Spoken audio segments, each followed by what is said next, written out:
Hello, you wonderful people, and welcome to another episode of Not Too Comic Book. This being a show where we talk about TV shows that are adaptations of comic books. For today's episode, I'm going to talk about the latest episode of The Walking Dead. A great episode, a lot of really interesting things went down in this episode, so let's break it down. I really do like how they structured the story of this episode. Like, every time you get to a certain point and it's just like, okay, let's rewind a certain amount of time. Oh, let's rewind a little bit more. Oh, let's interject. Like, the way they pieced the story together to reveal reveals, I thought was so interesting and so well done, because the episode did not, like, every time you think, like, oh, this is what it is going to be, like, you're like, okay, so the episode's going to be oh, it's not that. Okay, so, oh, where's this? Oh, okay. So it's just really interesting. So breaking it down, obviously we start off at Hilltop.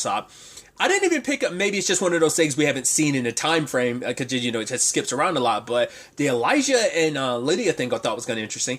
I'm curious, would she be, she seems like she's kind of open to the idea, but I'm wondering, because of the whole Henry thing, would she be a little reluctant? It's like the last person you got close to like that did end up dying, so I don't know. Granted, that was by your mom, she's not around anymore, so I don't know how she might feel about all that. Like, you know, like I said, it seems she's a lot more, like, open to it, because, like, that dude is like, yo, like, Elijah, take your shot, bro, and he's like, yo, do you want someone to go with you, because she's deciding to go to the Commonwealth, because it's just like, yeah, Diane left last episode, so it's like, she's kind of jumping on the bandwagon, too, because it's like, right, staying at Hilltop just is a struggle. It's like, you know, so it's like, right, like, you know, and she's like, I'll think about coming back, you know, she's not even sure.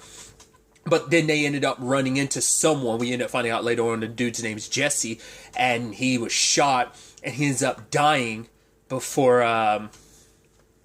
he could really say anything. He says, like, the Devils. Now, initially, in my mind, it's like the Devils. I was like, oh, is it going to be like Commonwealth soldiers? Like, they're actually terrible people, and they did something to them. That's what I was wondering. And so, obviously, Lydia and Elijah want to do something about it, but Maggie doesn't want to, because it's like, we don't have the resources. We're barely hanging on. Who are we to help anyone else under these circumstances? Especially when they were outnumbered in the past. Elijah's like, yeah, but we did it then. And it's like, yeah. And she's like, and I shouldn't have, because the last trip they went on was like looking for food and stuff like that. And most of that group didn't come back alive. So I'm sure that 100% didn't sit well, because only people who came back were Gabriel, Maggie, Negan didn't even come back, but obviously he's still alive. Daryl and Gabriel, they were the only ones that ended up surviving that whole thing, you know, so. But I get the whole situation of, like, how can we help people when we're not even in a position to help ourselves? Because maybe it's a trap. Even if it's not a trap, it's still, we're not well equipped enough to help with that. But at the end of it all, Maggie does decide to help. She, in fact, goes with Lydia and Elijah. And along the way, they have some pretty interesting conversations about why she didn't accept their help. And she talks about a story about how developers came to try and get the farm from them, and then came at a point where we were at our lowest, making these promises, even offering 3 times what the farm was worth. It's because they knew it wasn't going to last forever, the drought. So they were trying to come at us to our most vulnerable and take advantage of us. And you know what happened? We made it through it all. The drought passed, and we came back, and we prospered, and those developers never came around again. And so it's like, okay, you can understand a little bit more why Maggie wants to stand her ground. It's always been in her. It's been a part of her family, that fight. But the problem is, like, Lydia's like, yeah, but, like, why did your dad leave the food out there to rot? It's like, right, because if we take the food, that's proof to them that, oh, we needed it and we're desperate for it. So that means they'll keep coming over and over and over again. And even Elijah's like, yeah, but what about your cattle? Did they starve? And it's like, no, they didn't. We got by. And that's the whole point of it, that Lydia was like, yeah, but you got by. She's like, I'm tired of just getting by. Just getting by is what we did for such a long time. That was even part of the motivation for why she wanted to help, in fact, because she was like, right, like, she looking out for yourself is kind of all that her mom was all about. She's like, attacking a small group of people is what my mom would do, you know, and I helped her do it. And it's like, I'm not going to sit on the sidelines anymore while people get killed and get wiped out, you know, especially while we have the chance to do something about it. And even Maggie was like, oh, does that mean you're staying? She's like, yeah, long enough until we resolve this and help these people, then I'm leaving, but still.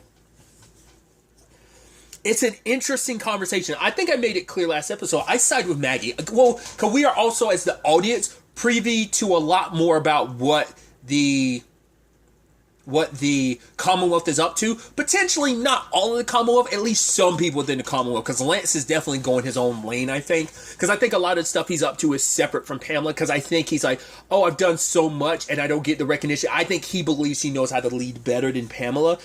So that's why I feel like a lot of the shadier sides of the Commonwealth, I think that's all Lance's baby. I don't think Pamela has any, obviously like a good, crux of what went down this episode is because Lance kind of got screwed over in a certain regard with that caravan, those guns and stuff getting stolen, right? So I think that's something Pamela has no idea about. So, and whatever it was, he talked to Carlson about it. Carlson knows, there's something more to that. So I just thought that was fascinating. But circling back really quickly, finishing up what I was saying about Maggie. I agree with her reluctancy to trust them. Yeah, you can make the argument. It's right, you're not the most trusting person. It's yeah, but because of that aspect, you are able to survive. But even then, it's also yeah, but Maggie used to be more trusting. Yeah, well, anyone that needs our help, we'll welcome them in. It's yeah, but when we had the power to defend ourselves, we're not in the greatest strength right now. We're low on food, resources. It's we're not in the best position to help anyone, once again, when we can't help ourselves. So, and even Elijah agrees with some of the points that Lydia made. So it is that complicated thing of I can see where they're coming from, but I also see where Maggie's coming from. But it's because we as the audience, like I said, have gotten to a peek into the Commonwealth. Once again, not all of the Commonwealth, but some of the Commonwealth isn't what it presents itself to be. A running theme in this episode was sheep in wolves' clothing. So they come across some soldiers from the Commonwealth that are dead and who are walkers. And lo and behold, who they run into nearby? Aaron, which we would get the rewind from a week ago. Aaron reaching out to Gabriel, who's giving a sermon. And I do love that, obviously, there's the conversations that had popped up even earlier in the season about how Gabriel had lost his faith. He didn't believe anymore. His faith has been shaky for a while now. But for the first time, he's yeah, I was kind of phoning in and going with the motions. And then he was now I'm actually believing it. I am happy. I do feel good. That's also why Eugene didn't say anything to Rosita last episode about what Lance is up to, because he doesn't want to ruin that happiness, considering all right, I kind of dragged you all into this and you guys kind of chose to be a part of all of this, but it's also you were just like the Commonwealth does. It comes to when you're desperate.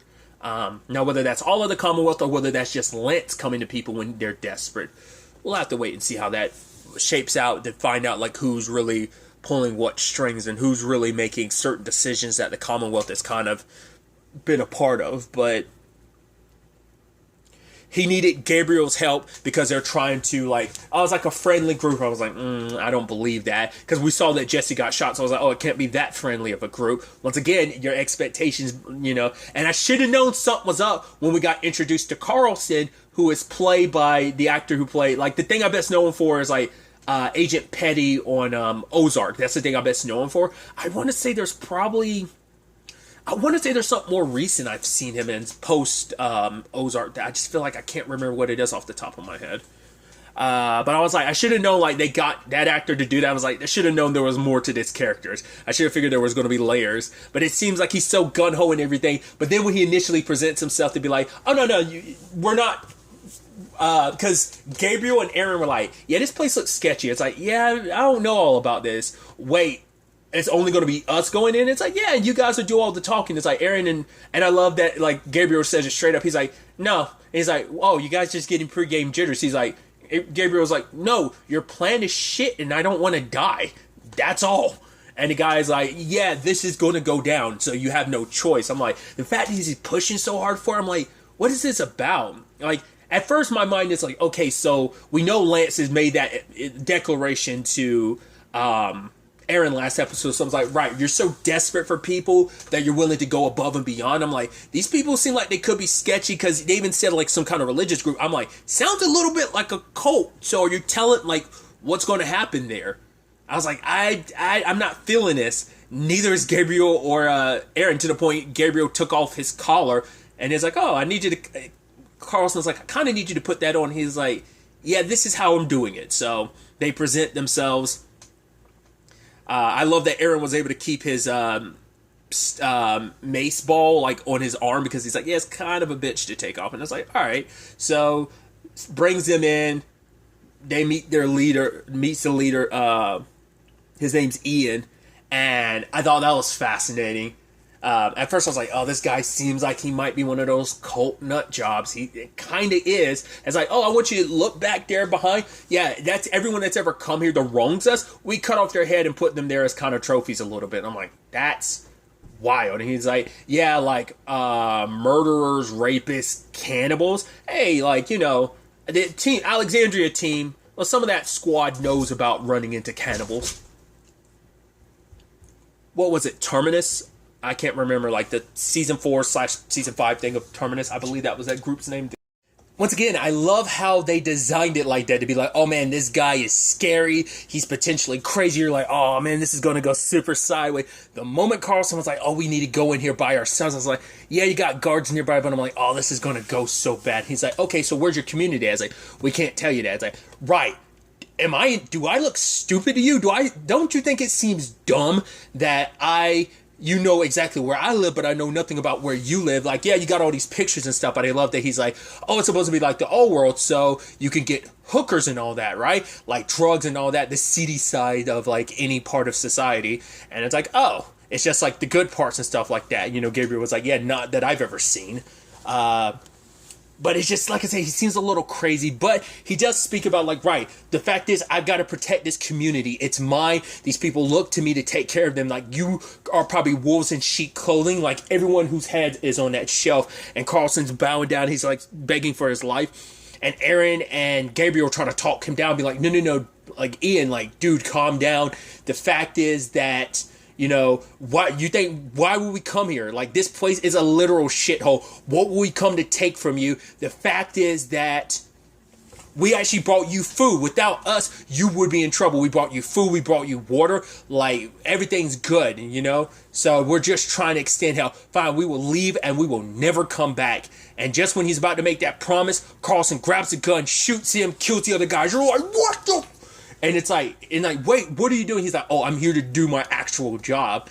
Rewind to find out that Lance, at the heart of all this complicated stuff, sent him. Which it seems like Carlson didn't want to become this version of himself. He even talks about, I'm about to be 4 years sober next month. And Lance reached out to him and was like, I need you, because he's like, right, if we get a large enough group, then Pamela's going to start asking questions. What if they do have our guns? They're going to be pointing at us. Like, everything points to this community having their weapons. With it's presented later on, I'm like, they don't actually have the weapons, do they? So did he come up with that lie? Is this him perpetuating something that's going to swing things his way? Like, I don't get what Lance gets out of this. Like, because they claim not to actually have his guns, not unless they are continuing to lie through their teeth. But even Ian was about to say before he died, like, if we had our guns, don't you think we'd be using them now? I was like, no, they haven't fought back with it. And I think at the same time, Carlson kind of doesn't care. I don't think he's thinking straight. I mean, because I guess, like, because it turns out, like, it seems like before all this, before the fall, he was a CIA guy. And it's like, he's like, I enjoy the relaxing stuff of, I get to help people. I get to bring people into the fold. But Lance needed him to go back to be who he was. And it's like, right, I'm the guy you call in to get shit done, I guess. But it also seems like, right, like, it seems pretty obvious they don't have the guns. Like, once again, if they did, wouldn't they be using them against you right now? You wouldn't be able to just easily take over that place. Because even though it's a number of only, like, 40 people, still 40 people with a whole bunch of armory and, like, guns and stuff they stole from you, right? So Lance has got to be like, because you tell when Lance turned his back, he's just like, oh, like, he was trying to be like, oh, woe is me. But, like, that look on his face, almost like a, yes, got you. All I had to do was put on a little bit of that, you know, make you feel a certain way, because like he tried to threaten